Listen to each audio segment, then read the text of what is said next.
പേര് രഞ്ജിത. ഞാൻ ട്രിവാൻഡ്രത്ത് നിന്നാണ് വരുന്നത്. ഞാൻ ഏപ്രിൽ 5 ഈ വർഷം 2023 ഉടമ്പടി എടുക്കുന്നത്.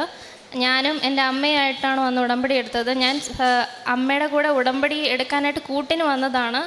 ഇവിടെ വന്നതിന് ശേഷമാണ് ഉടമ്പടി എടുക്കാനെന്ന് ഒരു തോന്നി ഉടമ്പടി എടുത്തത്.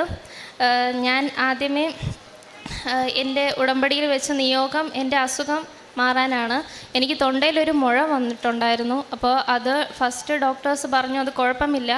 അങ്ങനെ ഒരു വർഷം അത് കുഴപ്പമില്ലാതിരുന്നു. പിന്നെ FNAC ചെയ്തപ്പോൾ ഒരു ഡൗട്ട് തോന്നി, സർജറി ചെയ്യണമെന്ന് പറഞ്ഞു.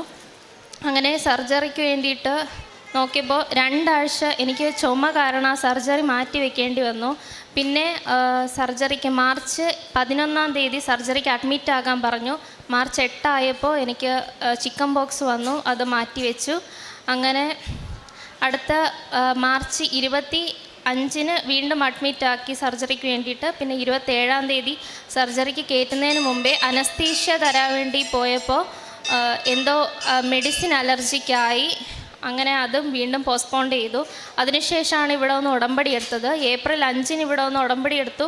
ഏപ്രിൽ 8 ഡോക്ടറെ പോയി കണ്ടു. ഫസ്റ്റ് ഡോക്ടർ പറഞ്ഞു ഈ മാസം നമുക്ക് ഡേറ്റ് തരാൻ പറ്റില്ല എന്ന് പറഞ്ഞു.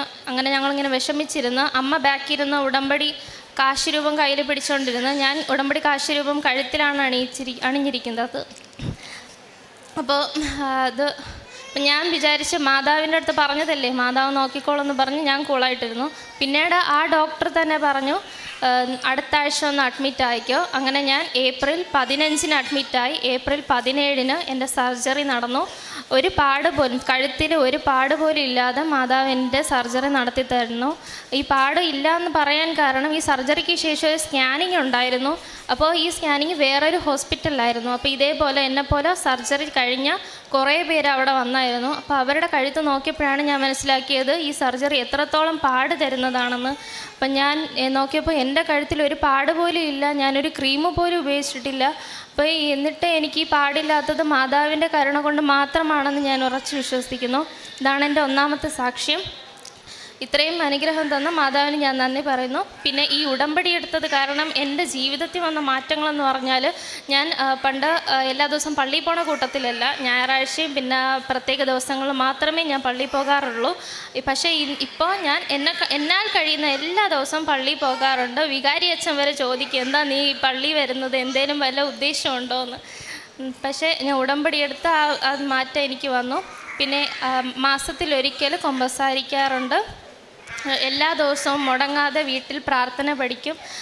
പ്രത്യക്ഷീകരണ പ്രാർത്ഥനയും രാവിലെ സന്ധ്യാനേരത്തെ പ്രാർത്ഥനകളും പഠിക്കും. പിന്നെ കാരുണ്യ പ്രവൃത്തിയായിട്ട് ഞാൻ ചെയ്തത്, ഞങ്ങളുടെ വീട്ടിനടുത്തൊരു പാലിയേറ്റീവ് കെയർ സെൻ്ററുണ്ട്. അവിടെ പോയിട്ട് ഒരു നേരത്തെ ഭക്ഷണം ഉച്ചയ്ക്ക് അവിടുത്തെ രോഗികൾക്ക് ഭക്ഷണം ഫീഡ് ചെയ്യാനൊക്കെ ഹെൽപ്പ് ചെയ്യാറുണ്ട്. പ്രേക്ഷിത പ്രവർത്തനമായിട്ട് ഇവിടെ നിന്ന് എല്ലാ മാസവും വന്ന് പത്രം മേടിച്ചിട്ട് പോയി ഞങ്ങളുടെ അവിടെ ട്രിവാൻഡ്രത്തെ ജനറൽ ഹോസ്പിറ്റലിലും അതേപോലെ മെഡിക്കൽ കോളേജിലും രോഗികൾക്ക് ആ പത്രം വിതരണം ചെയ്യും. പ്രാർത്ഥിച്ചിട്ടേ വിതരണം ചെയ്യാറുള്ളൂ. മാതാവേ ഈ പത്രം കാരണം ഒരാളെങ്കിലും മാതാവിനോട് അടുക്കാനും ഒരാൾക്കെങ്കിലും രോഗം മാറിക്കിട്ടുവാനും അമ്മ അനുഗ്രഹിക്കണമേ എന്ന് പറഞ്ഞ് പ്രാർത്ഥിച്ചിട്ടേ കൊടുക്കാറുള്ളൂ. ഇത്രയും അനുഗ്രഹങ്ങൾ തന്ന മാതാവിനും തിരുക്കുമാരനും 1000 നന്ദി പറയുന്നു.